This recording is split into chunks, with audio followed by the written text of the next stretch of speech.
Hello everyone, তো আজি আমাৰ ঘৰলৈ আলহী আহিছে বিহু খাবলৈ বুলি খুদু নলবাৰীৰ পৰা অথনি মই কিবা এটা খাওঁ বুলি কৈ আছে বলকচোন বিহু খাব কি খাবা কোৱা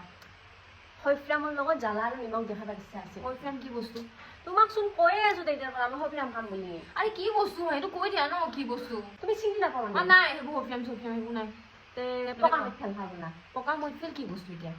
পকা তুমি আৱিষ্কাৰ কৰি নাথাকিবা এটা বস্তু যোনটো হয় সেইটো কোৱা ন পকা মিঠাল আছে নাই নাপাওঁ কি মানে তুমি ইমান ডাঙৰ হৈও মানে সেই পকা মিঠাল হইফ্ৰাম এলাকা আকৌ চিনি নাপাও নাপাওঁ তে হাপাকাই না চদ দিম তুমি হাপাকাই না চদ সেইটো কি বস্তু আকৌ সেইটো চিনি নাপাওঁ মই ঘৰত যাওঁতে কেলে ঘৰত যাব লাগে বাদ দিয়া হ'ব আমাৰ আপাৰ ঘৰলৈ যাওঁ ব'লা তাতে থাকিম খাবা তুমি ধুনীয়াকৈ হ'ব তুমি মানে এতিয়া বিয়া নহওঁতে সেই বয়ফ্ৰেণ্ডৰ ঘৰত থাকিবা যাবা হে ভগৱান বদনাম নুলিয়াবাই নে আপা মানে জেঠাই ঘৰলৈ যাম কি আপা মানে জেঠাই আপা মানে জেঠাই হয়